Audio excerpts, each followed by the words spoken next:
Welcome to Rebecca Sounds Reveille. Well, this is an exciting show today because I have someone who is an extremely talented actress, and she's a multi-talented in a number of different facets. In fact, we're going to talk a little bit about all of them. She's an actress, a model, a blogger, a screenwriter, and not only can she bring life to all of these things, but she brings life to other areas off screen and off the pages, especially when it comes to things like outdoor sports. And she's going to give us a little bit of a surprise in something that she does that maybe you wouldn't expect. In fact, when I talked to her off air, it was really kind of neat because I had been taking some pictures at an event, and I thought maybe I had taken some pictures of her. And so I'm going to let her share with you what it was exactly that she does. But she's an incredible woman with so many things going for her.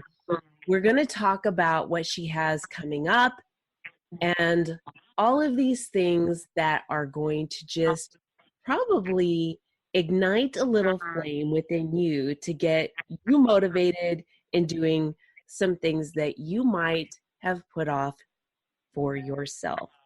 With me today, I have Elle Rae Morris. Welcome to the show. Thank you so much for having me, Rebecca. It's a huge honor to be on your show. I've been following it for a while, and it's so surreal to be on the camera with you. I am so delighted because you are absolutely incredible at what you do. There is no doubt about it. And what a well-rounded lady you are. I mean, you have got this, I mean, just rocking. You can go from that little black dress to the jeans and cowboy boots with zero problems. And this is what, I mean, not a lot of people can do. Not a lot of people can do this and do it well. And you do this. You do this well. Oh, thank you. You're welcome. Let me ask you, how did you first start out in acting and modeling? Did you know this from a young age? So I was always a cowgirl, first and foremost, always a cowgirl. And I loved Western fashion, turquoise, the whole 9 yards. So I got involved with pageants and just being on stage, something I loved. And from a little girl, I always loved being on stage too, singing. Not well, mind you, but singing. Oh my. So I, made the transition into modeling for Western fashion. For so many amazingly talented and creative ladies have boutiques. So yes. So I started modeling for some various boutiques through my connections when I was competing for Miss Rodeo America. And I started blogging, and then I just sort of fell into acting, and it's all sort of spiraled, and it's been an amazing ride. No pun intended, but pun intended. I love it. This is really neat. When did you first get on the horse? Probably before I could walk. No kidding. Both my parents my mom is a very avid horsewoman to this day, and my dad, he was too. So I was on a horse when I was still in a onesie. How fun is this? A lot of people are really afraid about, getting on there. They're worried about falling or what can happen when the horse stops, or getting kicked off, or there's a lot of fear when it comes to being around a horse. There is so much therapy with being one with the horse. Mm-hmm. Yes, absolutely. Horseback riding is a wonderful, wonderful tool for everybody. Horses are being used in therapy for our veterans to help with PTSD and with children with any sort of special needs that have trouble connecting with people. It's just like, horses are very empathetic and gentle creatures, and they're very, very helpful for therapy for everybody. It's amazing because they're so big and you just don't expect that this is going to be an animal that is going to be so effective at soothing something that is so anxious causing. But let me just go into something. So you got on a horse at such a young age. And this has developed into something where you are competing. You have a competitive nature in you, and you are competing. And I was at an event where you were competing and didn't even know it. Yes. Isn't it funny how paths can cross and you'll never know who is watching? I barrel race, and I have been doing that since 2011. And it's funny because you were there taking pictures, and now here we are talking like this. So it just shows that everything goes full circle. You never know, like you said, how paths can cross, and who is out there in the crowds watching what you do. And so this is really amazing. And like you said, we were talking off air, you just don't know who your contacts can be. So this is really important. And I want to share that with the audience too, because whatever your dream is, whatever it is that you want to do, continue to do what you're doing, because you just don't know who is going to cross your path when, and when it's going to manifest to making the realization or the reality come into fruition for you. So this is pretty interesting how this is all led up. And then it turns out we ended up having a connection that connected us. And so here we are doing, this is just, it's been an amazing friendship here that we're beginning to develop. And I really love this because we're so close and we share so many of the same interests. One of the things that you are doing is you are taking this and you are turning it into so many things that are going to really advance your career. And you have something in the works right now. Yes. Do tell. So so I can't tell all of the details because the script is still going under some changes. So, but I am cast in the supporting role. We start filming next week in a feature film called Adrenaline, following a young woman who hires a private investigator to follow her ex-fiance. And I think we can all agree we've wanted to get some answers in the past from old relationships. So I think we can probably agree that she might be on to something. You've got a good point there. So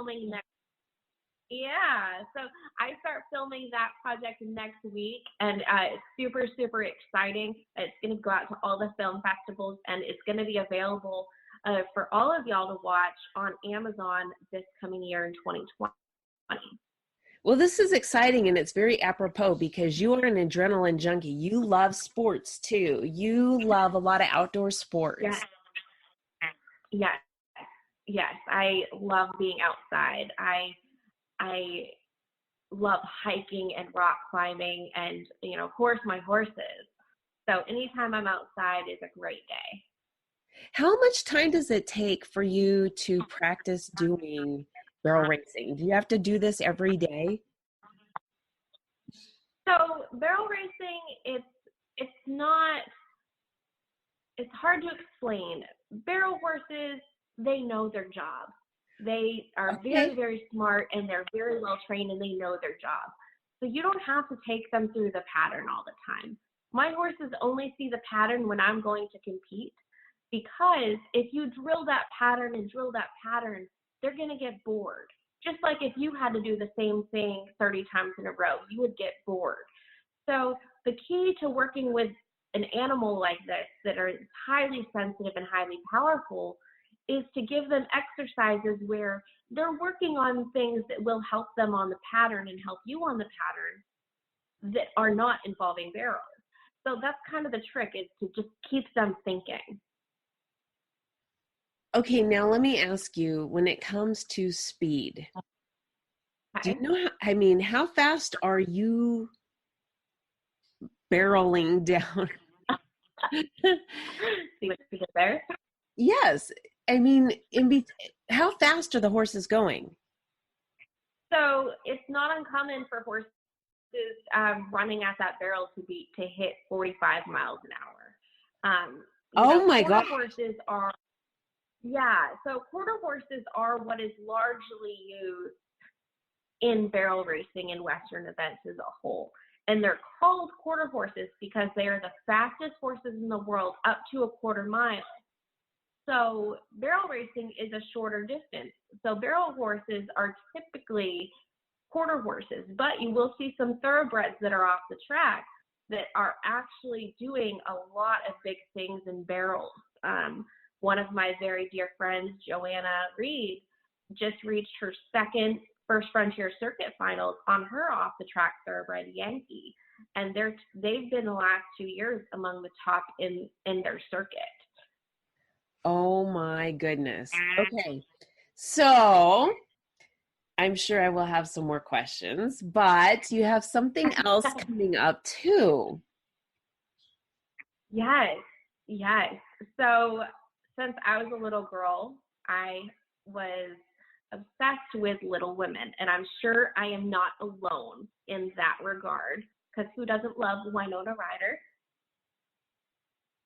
But I have a audition for a Little Women play this coming Monday and Tuesday, and I'm very excited about that. It's going to be going for 2 months while we do that, the production, and I'm very excited because this play has been very, very close to my heart since I was about 4 years old. So I'm very excited.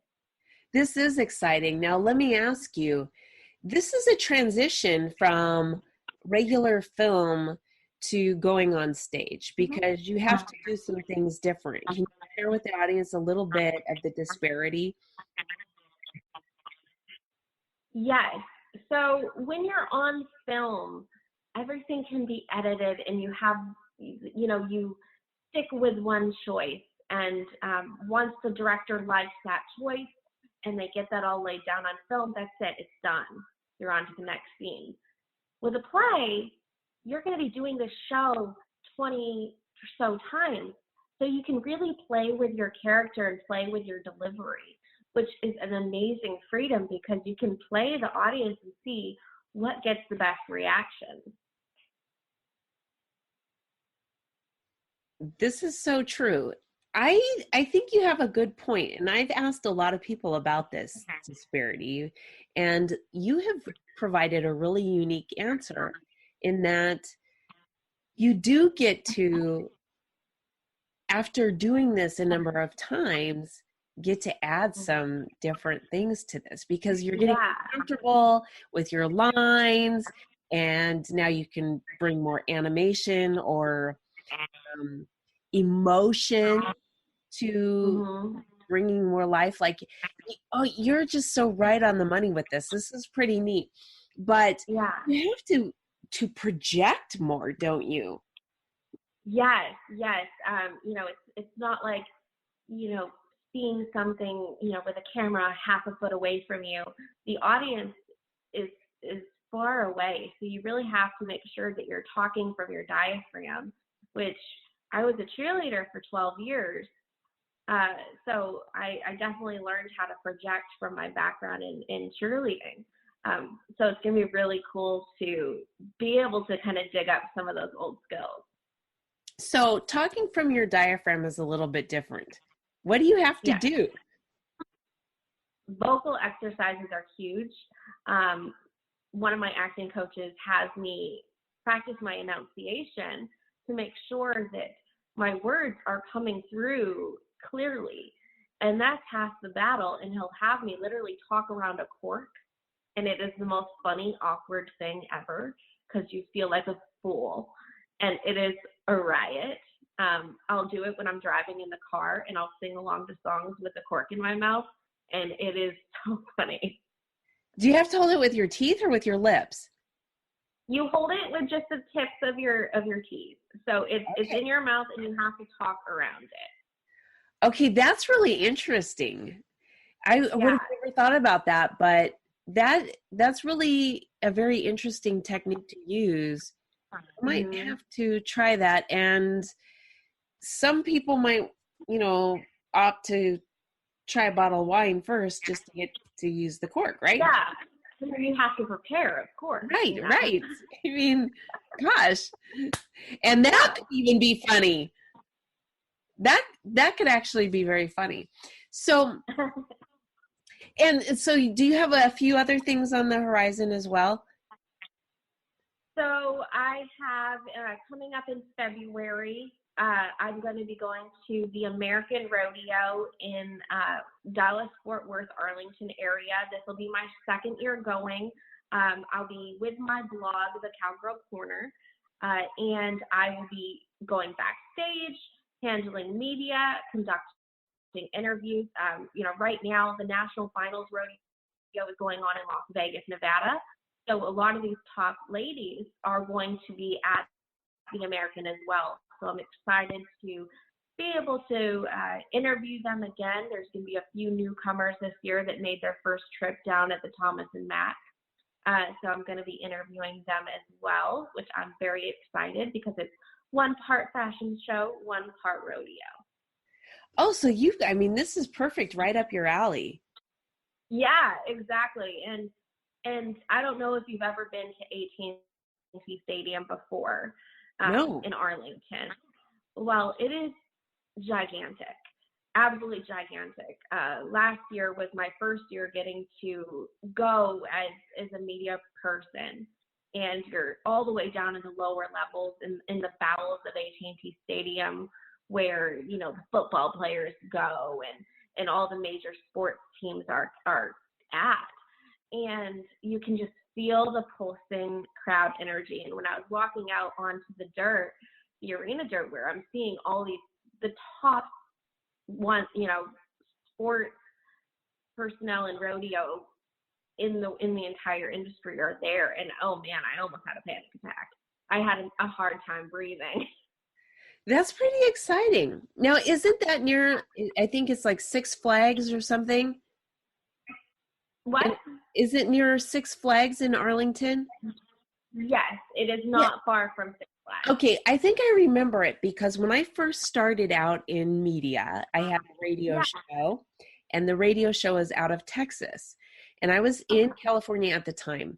So it was when I first started doing internet radio.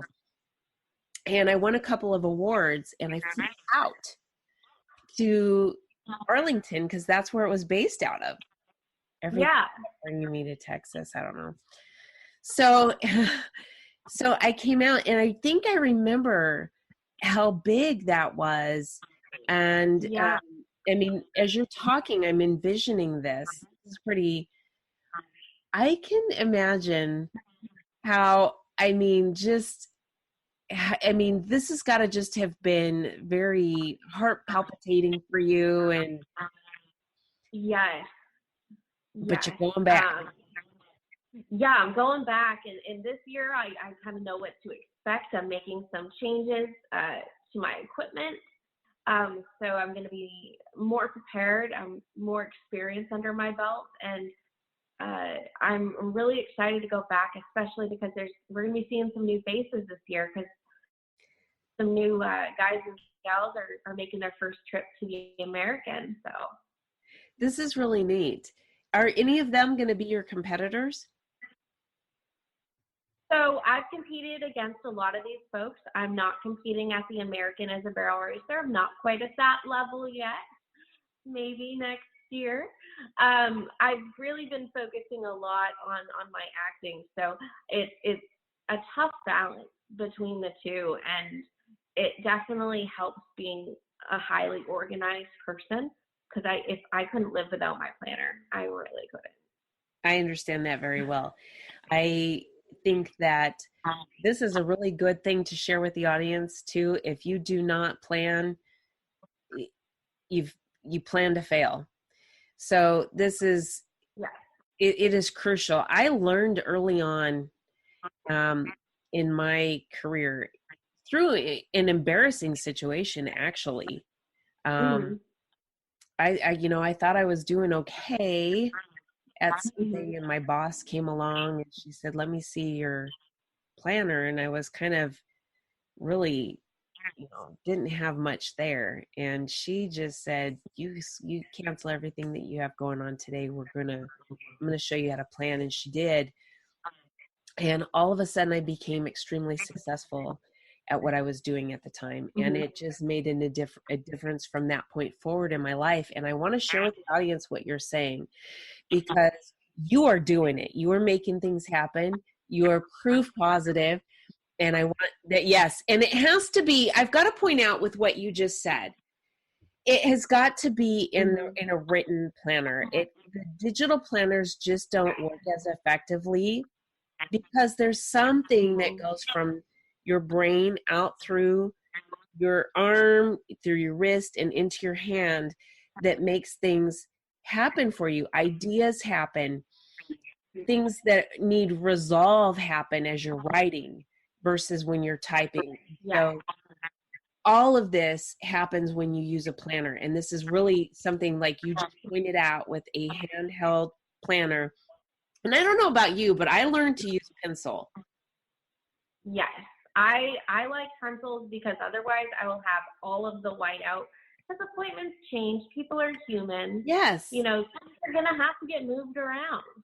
Yes. So Yes. I have fallen in love with a pencil and a planner, and it's great. And it's, what else has been really good for me talking about the planner is that there has been situations that have come up years later, and someone will say, I need some kind of an account for X, Y, and Z. And I'll be like, oh, let me just dig out my planner and I can tell you the exact date and time that this was. And boom, there it is. And it has happened countless times, and there's just things that come up you don't imagine what can happen years down the road. And it's all documented. And that's all, it can all be considered a legal document for you. So you write it in there. You write it down. Mm-hmm. Yes. I learned that from my mom. She's a businesswoman. She taught me the value of keeping records. I know now in a digital age, a lot of people don't keep records, but I found it is so crucial no matter what you're doing. It doesn't matter if it's for your own business or, just your personal planner. You can keep all these records, and it is so handy to have because you never know when you're going to need it. Yes, it's true. And when it's on like your phone, if you drop your phone or it gets lost or whatever the case may be, you don't have it with you. And so, and I mean, I know some people can say the same can be said if it's a written planner. And so you can kind of do double duty if you want to. But I think, I mean, it's, and then also with data privacy issues when it comes to, So anyway, without going into the whole time planning thing, I just wanted to point that out because that really is what makes somebody successful. And you've pointed that out there. And I always try to make sure we've done two things in this episode so far that have given the audience something to take away. But I want to make sure that they take away a way to connect with you, to follow your blogs, to follow what you're doing, because you've got a lot on the circuit. Yes. I have 3 auditions I have to complete today via self-tape. I'm doing a couple other tapings tomorrow. So it's going to be a very busy few days. And I also got to get my 2 horses ridden as well, because otherwise they'll just get really chunky. Okay, so tell the audience how they can connect with you. So connect with me. I'm on Twitter and Instagram and Facebook. If you look on Elle Rae Morris, it will pull up all of those, as well as the link will be shared below to my YouTube channel, which is still very young in development, but you can see me, some of my interviews, me riding my horses, so you can meet my horses as well. And then also, highly recommend you check out a couple of my sponsors, Rodeo Logbooks. They have really nice planners as well as expense reports, which Uncle Sam will thank you for if you have a business. Highly recommend. Hammered H Co. makes gorgeous leather jewelry. Okay, you can put it closer to the camera. Oh, very nice. Very beautiful. Okay. Ooh. Yes. Hammered H Co. makes gorgeous leather jewelry. And they also make a lot of other stuff like holsters, guitar straps, belts, which Christmas is coming up, so check them out. TL Coffer Designs, they make really cool, they also make jewelry, but they make custom picture frames, pretty much you name it, they can do that for you. And then you'll also want to check out Wanderlust in Whimsy.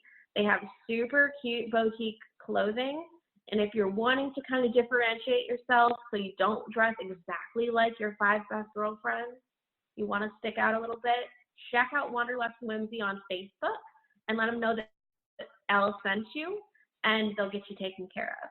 Awesome, awesome. Now, do you let the audience members connect with you via Facebook also? Yes, definitely check out my Facebook, Elle Rae Morris. I will be posting all information for my upcoming projects. You can also find all of my sponsor links on there as well, in case you want to check any of that stuff out. Definitely follow me on all of my social media handles, Twitter, all the things. I would love to connect with all of you. Excellent, excellent. Thank you so much for being with us today. This has been really exciting to share all of the things that you're doing with the audience. I know that this has just got a fire in me, and I hope that it has lit the fire in some others, not only to follow you and get going with what you've got going, but motivates them to do some things too for themselves. So thank you so much for being with us today. Yeah, of course. Thank you so much for having me on your show. And to everyone listening, you don't have to wait till January 1st to get stuff done. Make a list, write it down, start now. You will always beat everyone that's still sitting on the couch. I can promise you that. I love it. I love it. Thank you so much. And I want to thank all of you for tuning in to another episode of Rebecca Sounds Reveille. This has been really exciting because, gosh, Elle Rae Morris is so unique. She's got so many well-rounded things about her. You've got to really keep abreast of what she's got going on, because you can watch her do barrel races. You can see her on screen. You can watch her on the page. There's a lot that she's got going on. She's talented, and she's going to rise to the top. So you've got to get connected and stay on top of what she's got going on, and also stay on top of what's going on with us, and tune into another episode of Rebecca Sounds Reveille. Thanks for tuning in today.